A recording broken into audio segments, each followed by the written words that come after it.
Hello दोस्तों, इस video में बात करने वाला हूँ मैं आपसे सर्वेश्वर फूड्स के बारे में। पिछले क्वार्टर का रिजल्ट देखने के बाद, कॉन कॉल सुनने के बाद हमने यहाँ पे एक अच्छा खासा पोजीशन बनाया था और उस प्राइस से लगभग 7 रुपये के आसपास हमने लेके रखा हुआ है। वहाँ से 4 रुपये पे आ चुका है। तो जो बहुत सारे इन्वेस्टर्स हैं, वीडियोस के ऊपर आके बहुत कमेंट कर रहे हैं कि स्टॉक 30% गिर गया, बहुत ज़्यादा लॉस हो रहा है, क्या करें। तो देखिए, मैं आपको यहाँ पे जो हम गलती करते हैं उसके बारे में पहले डिस्कस करूँगा, फिर कंपनी के बारे में होगा। तो देखिए, सबसे बड़ा गलती अगर आप कोई किसी भी स्टॉक में कर सकते हैं तो ये है बहुत बड़ा एलोकेशन लेके।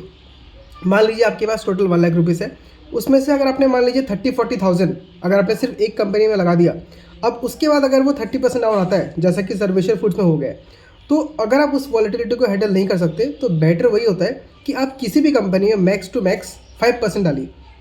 मेरा सिस्टम तो ऐसा ही है, जब भी मैं कोई कंपनी को नया स्टडी करता हूँ तो एक ही बार में उसमें बहुत बड़ा अमाउंट डालता नहीं हूँ, क्योंकि देखिए अल्टीमेटली बिजनेस है और ये बहुत छोटी कंपनी सर्वेश्वर फूड। तो जब मूवमेंट इसमें आता है तो बहुत अच्छा खासा मूवमेंट देखने मिल सकता है, ऊपर की तरफ भी नीचे की तरफ भी। तो अगर आप बहुत ज़्यादा पैसा एलोकेट करेंगे तो आपका जो मतलब जो कन्विक्शन है वो कम हो जाएगा, क्योंकि आपने पैसा लगाया 30,000, वो घट के मान लीजिए आज 20,000 पे आ चुका है, आपको 10,000 का लॉस हो रहा है। अब यहाँ पे कंपनी अगर अच्छी भी है, कंपनी गाइडेंस अच्छा भी दे रही है, तो आपके पास एवरेज रन करने के लिए पैसा होते हुए भी आप नहीं कर सकते, क्योंकि आपको लॉस बड़ा उसमें दिख रहा है। तो सबसे पहला इंपॉर्टेंट चीज़ तो ये है कि कंपनी पे अगर आपको बहुत कन्विक्शन है, बहुत ज़्यादा कन्विक्शन है, तो ही आप बड़ा एलोकेशन कीजिए। अगर आपको सिर्फ टेस्टिंग के लिए देख रहे हैं, स्टार्टिंग में पैसा लगा रहे हैं, तो सिर्फ 5% से 6% तक का इन्वेस्टमेंट कीजिए। उसके बाद आप वेट आउट कीजिए, क्योंकि कंपनी एक ही दिन में तो कुछ नहीं कर देगा ना, आपका हर क्वार्टर में रिजल्ट आएगा।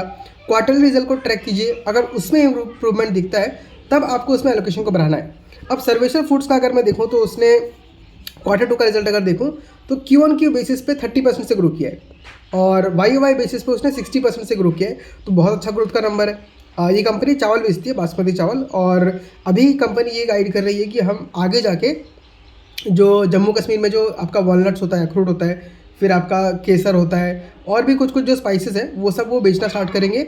और इनका एक खुद का ऑर्गेनिक ब्रांड भी है। तो ग्रोथ का कंपनी अच्छा खासा गाइड दे रही है और ये भी बोल रही है कि हम आगे जाके एक्सपोर्ट्स पे ज़्यादा ध्यान देंगे। अभी इनका अगर एक्सपोर्ट का रेवेन्यू देखें तो लगभग 15% के आसपास का है। मतलब अगर 100 रुपये का सामान बेचती है तो 15 रुपये का सामान ये बाहर बेचती है, इंडिया के बाहर, और 85% का जो आपका रेवेन्यू आता है, जो सैलरी आता है, वो इनका आता है इंडिया से। तो इस एक्सपोर्ट रेवेन्यू को कंपनी क्या बोल रही है, हम 25 से 30% तक लेके जाएंगे और आगे और अगर अच्छा इन्वायरमेंट रहा तो 50% तक भी जा सकता है। अब एक्सपोर्ट रेवेन्यू करने से क्या है, वहाँ पे मार्जिन बहुत ज़्यादा मिलता है। मतलब इंडिया में जो आपका मार्जिन 2-3% है, वही अगर एक्सपोर्ट करते हैं तो आपका 5 से 7% मार्जिन हो जाता है। तो ये एक बहुत अच्छी बात है कंपनी के लिए, अच्छा गाइडेंस दिया। साथ ही साथ कंपनी ने ये भी हमको बताया कि जिस तरीके से हम वैल्यू एडिड प्रोडक्ट को लेके आएंगे, मतलब जैसे मान लीजिए चावल अगर आपको बेचना है तो चावल, नया चावल होता है और पुराना चावल होता है। तो नया चावल में क्या है कि आप चावल को लेके आइए, उसे बॉईल कीजिए, धूप में सुखाइए और उसको बेच दीजिए।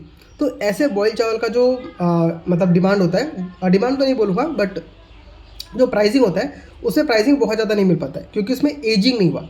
अब ये चीज़ मुझे कंपनी का कॉन्कॉल पढ़ के मिला, सिर्फ इसका ही नहीं, LT फूड्स का, KRBL का, क्योंकि सारे के सारे बासमती चावल में ही है।